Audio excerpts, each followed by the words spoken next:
Latia, I'm teaching the class in the EMC, so if you want to be in the group, you can because you're a client, but if you don't want to be on live, you don't have to. Okay, let's see. Okay, I think I'm live on the collective.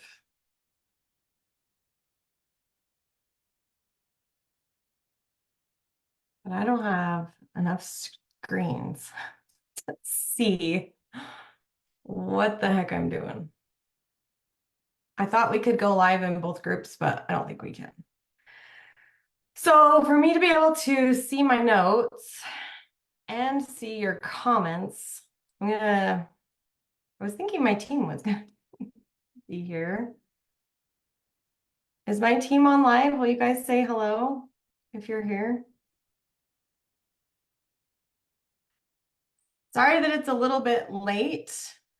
I was trying to stream in two different groups because I thought we could, but I couldn't.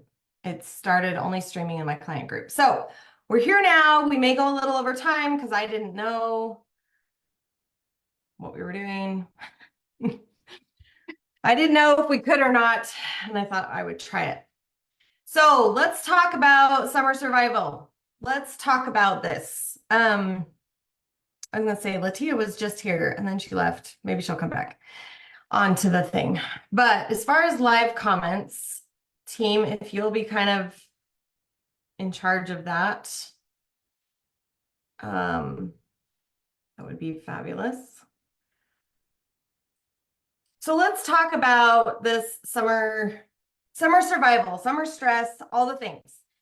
There was a lot of joking on the call that our Q&A last week that was fabulous about Maycember, and celebrating ourselves for getting through that. Before we get too far into this though, let me introduce myself. We have a lot of new people in the group. Hey, Therese.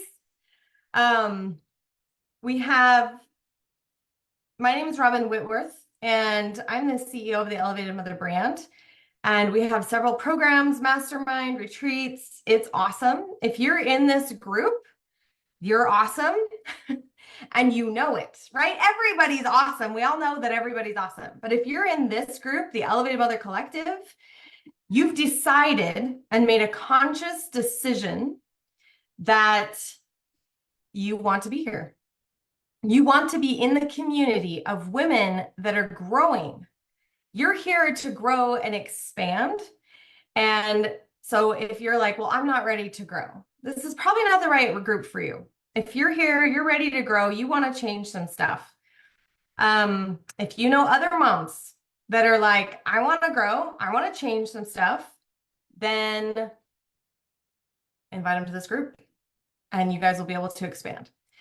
Today, we're talking about the summer survival. And I'm going to be so honest with you. I used to teach a class like this where I would share a summer survival guide and I would share a whole thing about how to get your family on board. I shared a whole thing about chore charts. I shared a whole thing about your mindset, moving into it. And it was so interesting because I did that for years. And coming into this, when I was like, you know what? Over the years, this is what I've seen. When I follow up with the people that purchased my amazing chore binder and followed up with the people that were using my amazing summer schedule, 98% of them said, well, it didn't work for me. Or, well, we tried it and it was so hard, I didn't keep up with it. And as I sat with that, I was like, why? Like, what is it? What's going on here? Sheree, I don't know if you can admit the people that are in the waiting room. Okay. Like, it's just like, it's sitting there blaring at me. So, so let's actually talk about, when I thought about this class, ladies, you're going to get what's actually happening here. Because what I've looked at is I'm like, I really did do a Google search. Do a Google search on what like summer schedules for stressed out moms, or summer schedules to help your kids during the summer to not lose their education.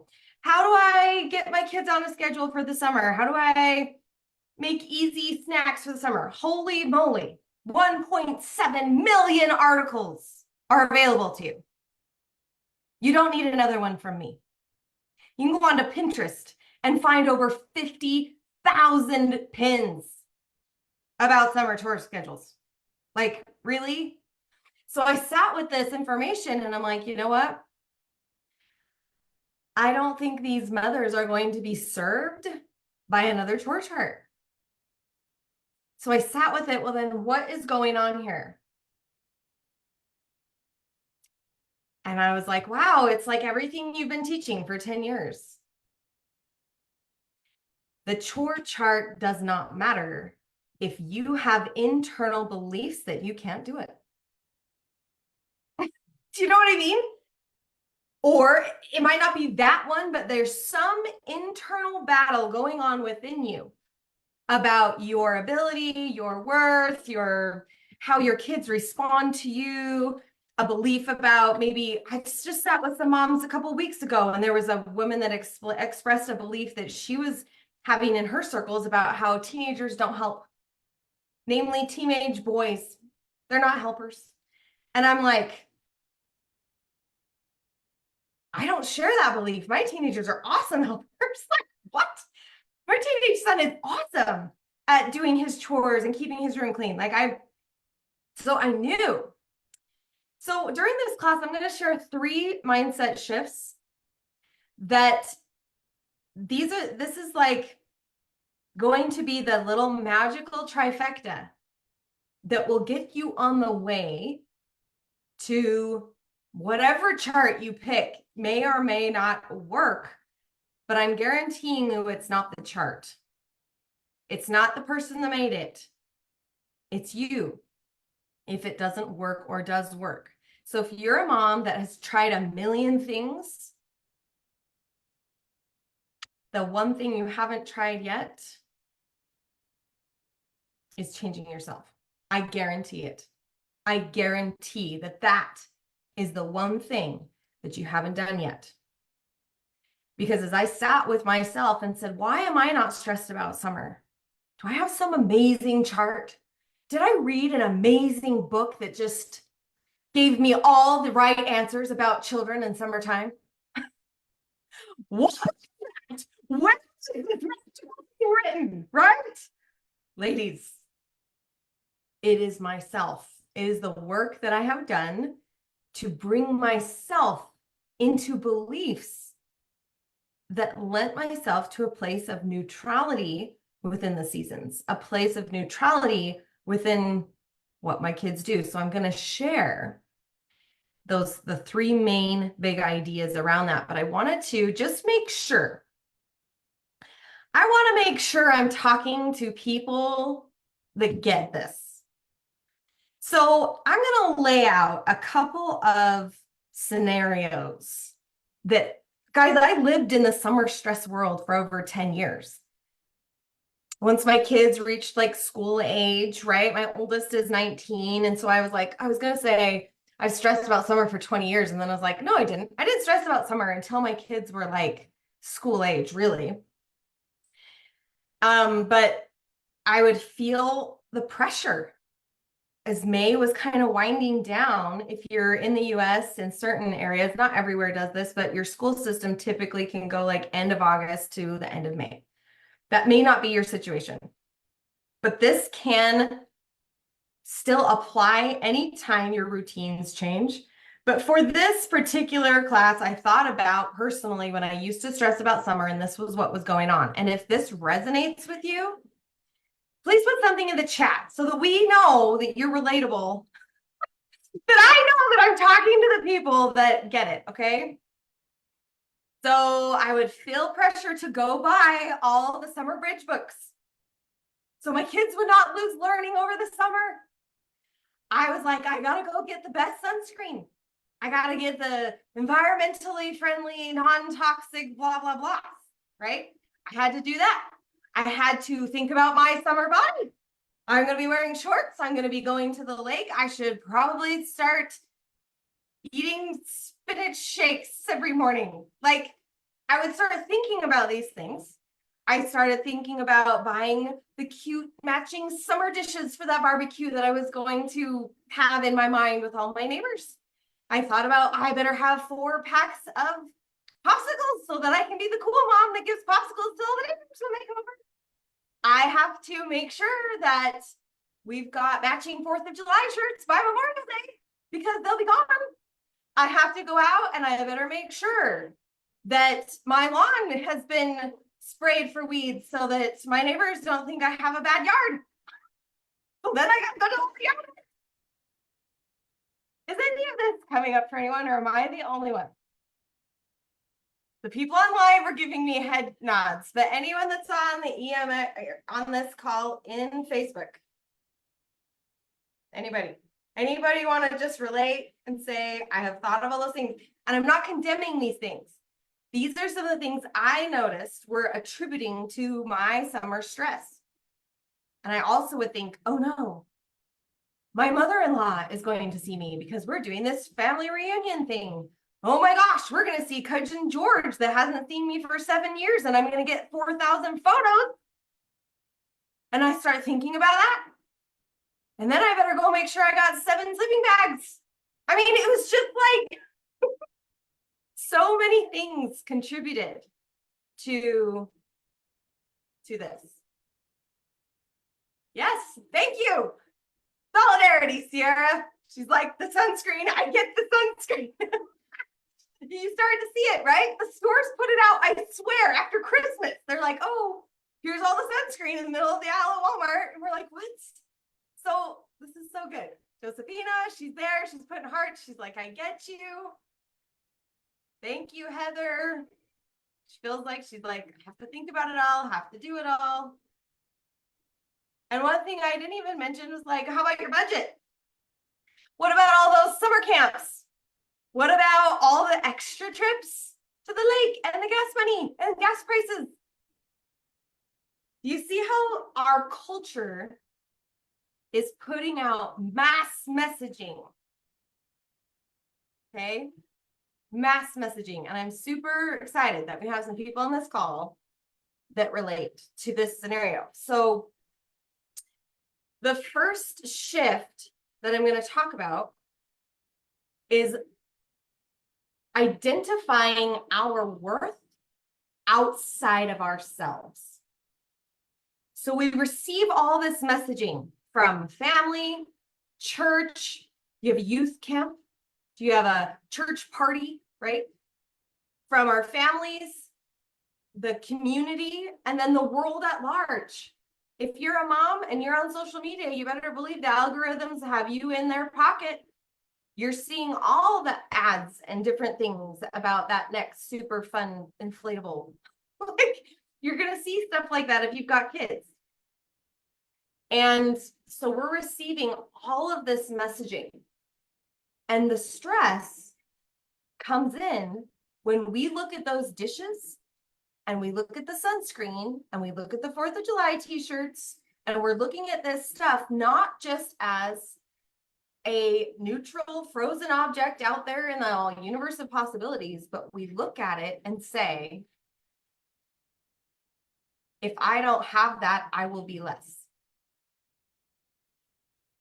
At the base level, that is what's going on. When you feel that stress, nobody's making you feel that, right? Nobody makes you feel anything. You go through your own paradigms and you choose the emotion that's associated. So if you feel stress, like I have to do this stuff, I would invite you to ask yourself, do I have to do this? And if you do, why? One of the questions that I love to ask myself is this true for the whole world? When I'm feeling really pressured, it's myself, putting pressure on myself, I say, is this true for the whole world?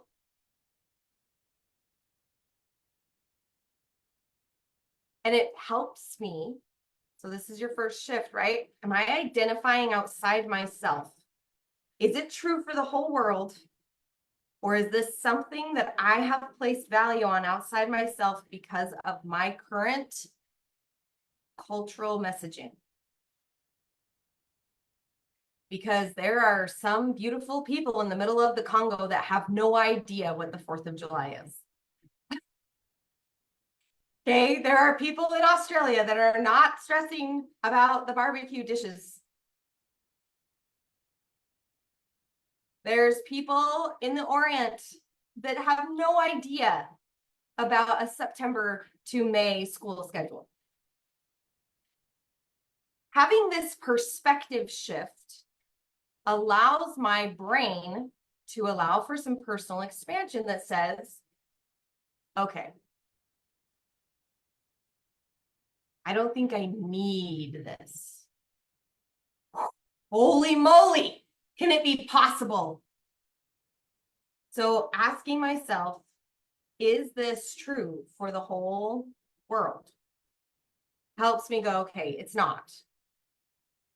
In fact, it's only true for me if I choose it to be true for me. Okay.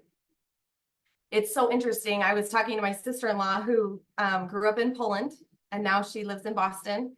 And she's like, it was a culture shock to me when I came here and I was looking for work, and like everywhere I went, everybody was standing up at their jobs.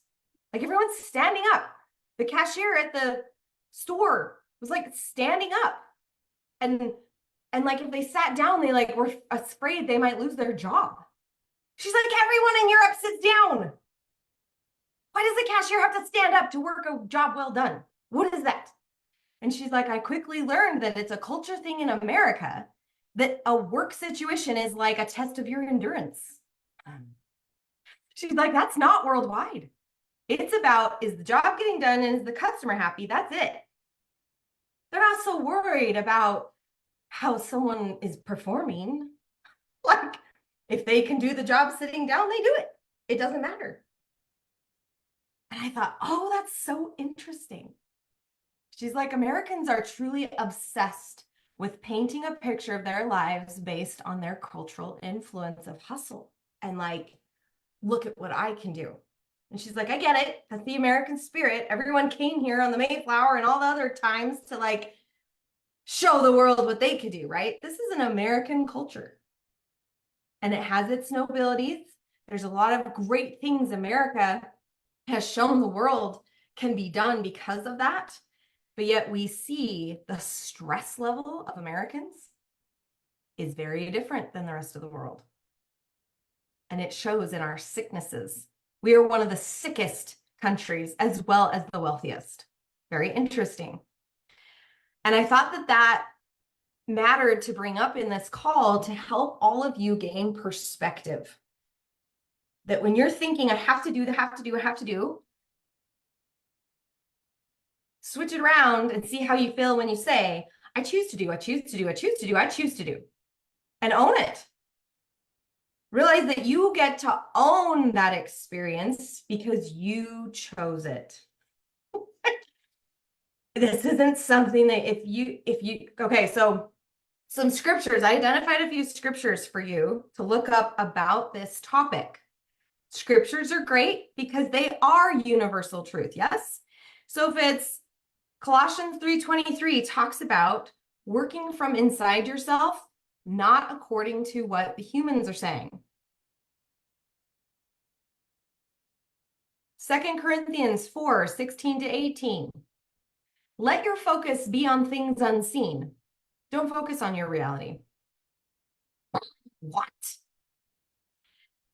And inside the Elevated Mother Experience, these are things we teach how. So you can look forward to that when you decide to come into the program.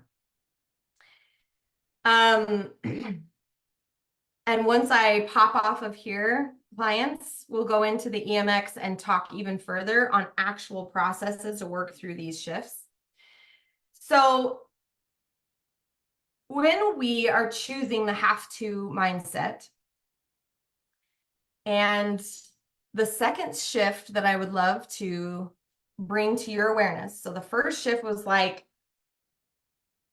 Open your perspective, realize it's your choice, and ask yourself, do I have to or am I choosing it, right? And is this true for the whole world? Just really giving yourself open perspective. The second shift is look at the flip side.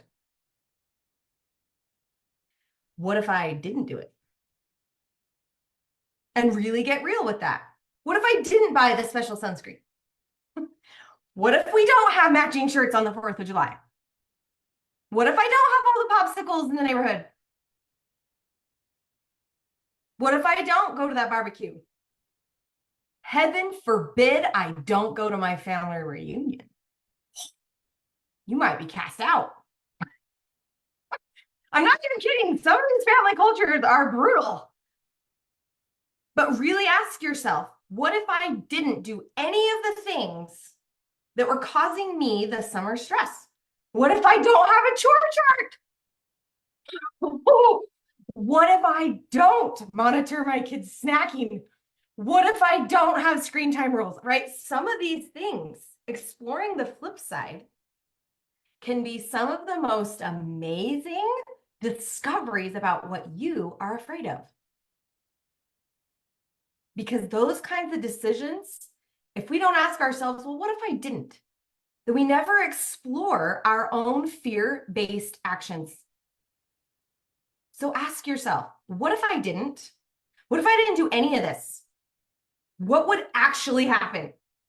What would actually happen? Will your kids spontaneously combust? Will you stand on a pedestal and get the worst Mother of the Year award? Will you be disowned? Will someone come and I don't know. But really ask myself, what if I didn't do this? What if I didn't do this? It will point to your fears and actions that you're taking out of fear, not faith. And I love to then ask myself, well, am I still loved if my kids ate junk food all summer? Am I still worthy of God's love and blessings if I don't give out popsicles to the neighbors? Do you see how asking some of these questions helps us really get to the root, not only of our fear-based actions, but of ridiculous beliefs? It sounds ridiculous to say that. Would my family disown me if I don't show up to the 4th of July photo shoot with red shirts? What will actually happen? Sometimes we live in a hustle-based go, go, go idea, consistently feeling like we're not enough and falling short based on completely unreal, fear-based ideas that likely will never happen. And when we look at them, it's like, wait a second, what are my beliefs then?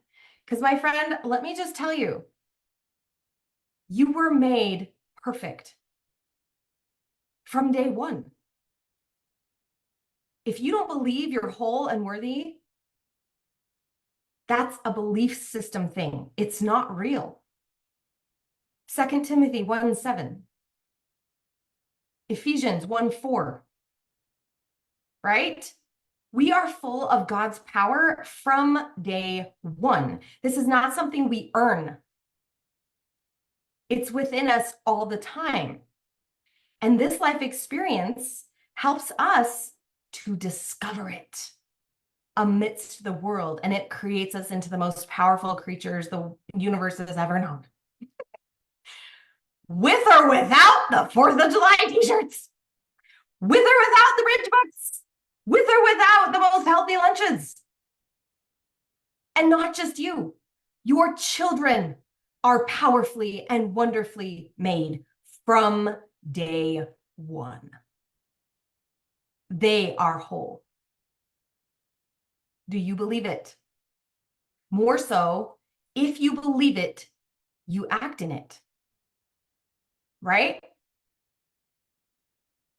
So asking yourself, what if I didn't buy the bridge books? What if I didn't do all the summer camps? What if I didn't have matching shirts? What if I didn't bring the most amazing balloon arch to my 4th of July barbecue that's also doubling as my neighbor's dog's birthday?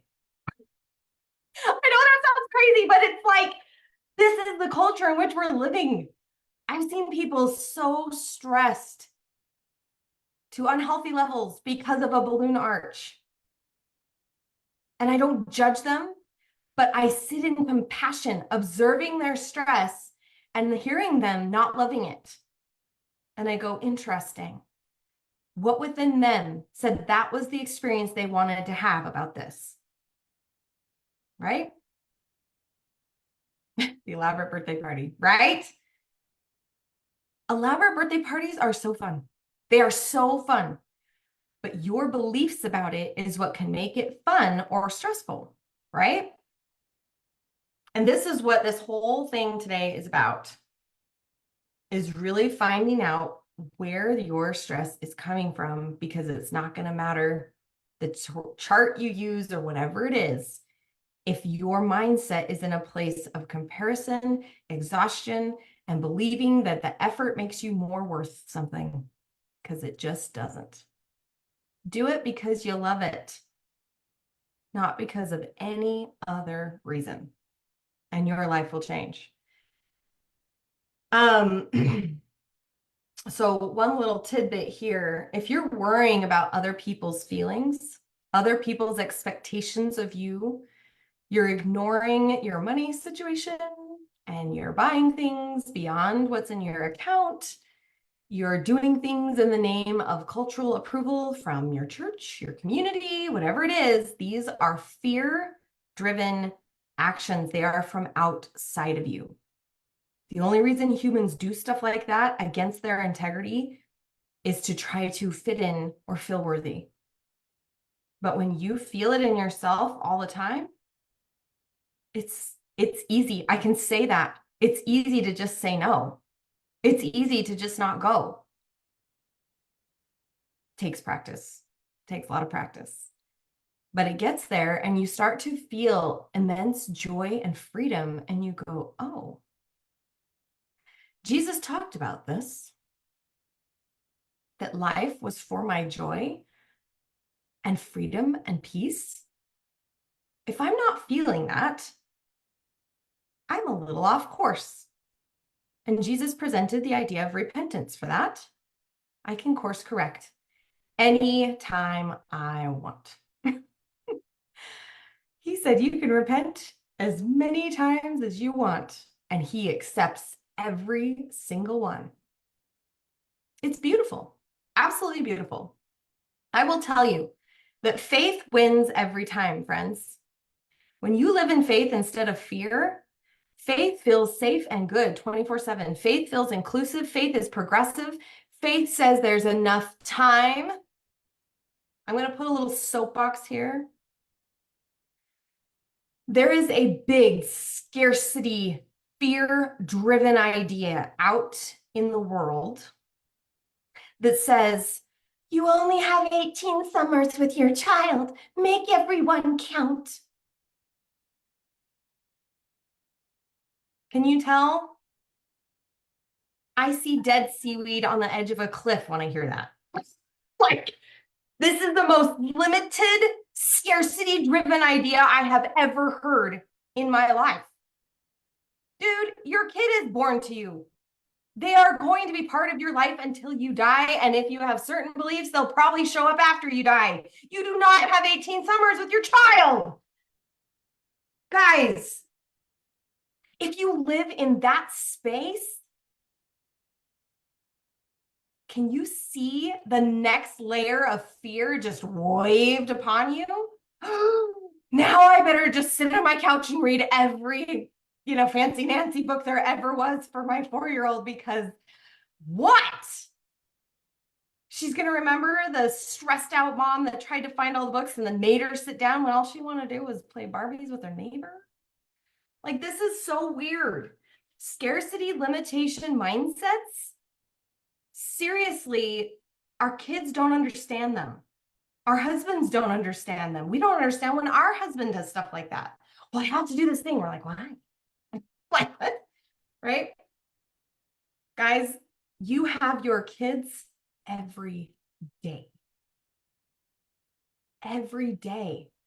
And when you bring yourself home to yourself and you show up as the present mom today on June 7th, 2024, and you look that kid in the eye and they see that you are there with them, is 1,000,000% more effective than anything else you could do that's outside of them. When you connect with them on their level and you hug them and let them be the ones to decide when to let go, they feel you're there with them. That gives them all the security they need. More than being signed up for 7 camps, more than having the best barbecue. Having you present in their lives is priceless. Having you present every day for them makes it infinite than 18 summers, right? They're with you every day. Every day. I have a child that's over 18. And guess what? She's back this summer. So guess what? Like, and even then, they call you on the phone, but that's up to you, right? The relationship you build with them depends what happens after they're 18. But you guys, this is something that you can be doing every day that matters, whether it's July or February or November. Can we drop the calendar? That in of itself is a limitation. That's a time belief. To think that a date on a calendar causes you more stress than another date, right? Really look at this stuff. This is so good. The third and last shift is grace and personal love. Because when the seasons change, this is very real. There's something called cellular memory. You can look it up, where your cells in your body and your DNA become very aware of where you live. And when the Earth is tilted a certain way in a certain season and the sun is here, the shadows get longer, the days get longer, the mornings get brighter. The body goes, oh, we're in this season. And it remembers. So if you've had stress multiple years, don't be blindsided. It's coming, it's here, right? And if you've had a tragic event in June, you may also feel an added sense of something. If you felt stressed out by every family reunion on July 15th for the last 10 years, you're probably going to feel stressed on July 15th. I'm not even kidding. The body will feel it. You'll see that date on the calendar, memories flood back to you, and all of a sudden you have this experience. So when summer comes, ladies, this literally is a shift to your body. It's like unto a birth or a death. It is a literal shift of time for the entire biological self. Grace is in order here. Yesterday, I was feeling something intense. And I laid in bed and read a novel for 5 hours. And my kids were running amok. I knew what they were doing, right? I have self-trust. I knew what they were doing, and I got up every now and then, and I was like, what am I doing today? And then I'm like, I'm listening to my body. And then I got up this morning, and I feel fantastic. Like, just fantastic. But yesterday, I noticed 2 different times when my brain said, what are you doing? You're wasting a day. You can't do this.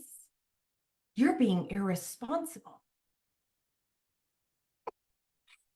I laugh about it now because I'm like, what is irresponsible about a mother sitting in her own home reading a book while her children are here? Tell me, friends, what is irresponsible about that? I didn't have work appointments. I was like, Robin, it's fine. But this is me. That's my journey. You'll go through something similar, but give yourself grace when you're deciding a different thing.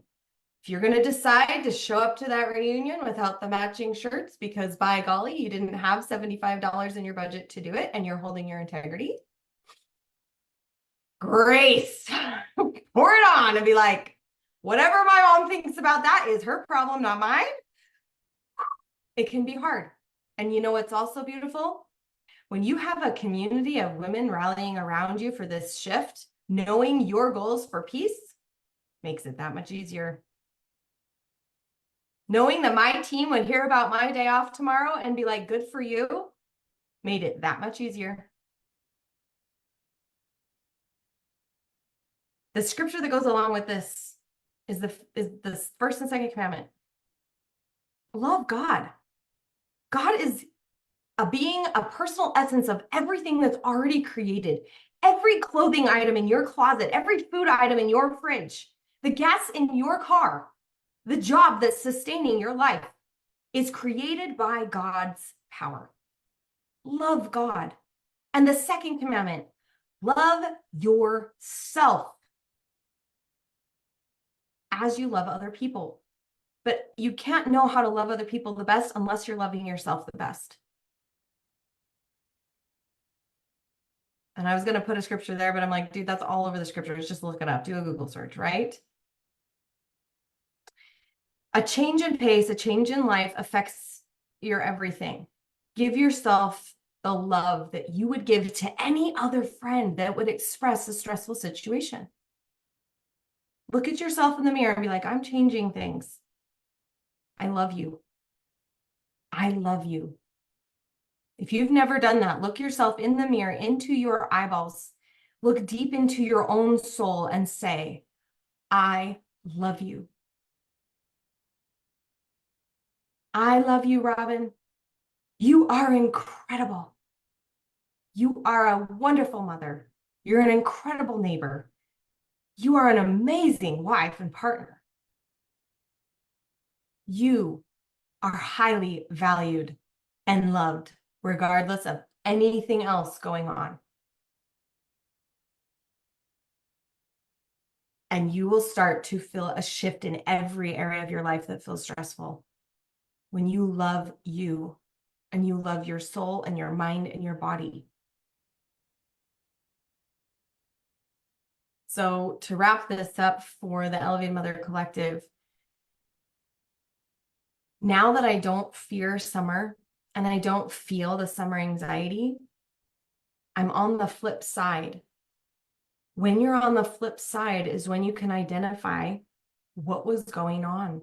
I can see where I was suffering. I can see where I was actually in my hustle to be a good mom. I was ignoring the actual needs of my children. I was so worried about the perception of the people on the soccer team because of the chair I was sitting in. I was not thinking about my son and what he needed before the game. Right? I'm so wrapped up in showing up on time to that barbecue that I didn't see that my young child was feeling troubled about her friend's situation that day.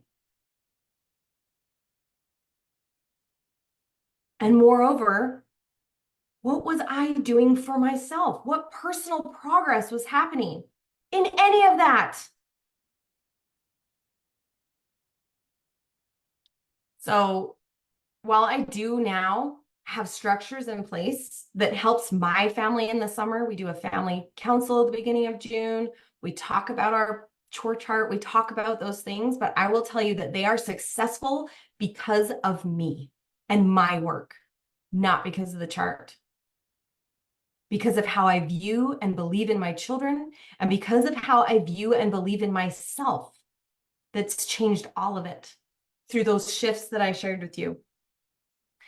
So when you're in a place of neutrality and personal driven choices, your levels of peace and your joy and your wonder increases. You become more like a little child. You allow more flow, which allows for more miracles, more money, more opportunities, and more fun in your human experience. More fun. Guys, have fun. This work matters. Your mindset, the lens in which you look, determines the actions that you take and the feelings that you have. So as you're working into this summer, these are the skills that you want to learn. And if you're like, well, how do I do it? How do I start mind mapping? How do I start finding out where I'm at in my beliefs? How do I discover a lot of this stuff? Well, that's the first 2 weeks of the Elevated Mother Experience program. That's how you do it. It's fabulous. You've got the community, you got all this stuff. So if you're like, dude, we have one-on-one coaching for the real hard parts, for those traumatic events, for the parts that you can't see because you're this close to it. You feel like you've exhausted your resources. That's when you know it's time for outside opinions and help and coaching. Like, let's do this. Let's do this. So if you want to talk about the program, you can put EMX in the chat and we will be chatting. One of me or my team will reach out to you. I'm going to go ahead and end this stream and then continue chatting with the clients that are on the Zoom right now. And I'm going to give them a few more skill-based how-tos on this topic. So let's find out how we do that, shall we? Hope you guys have an amazing weekend.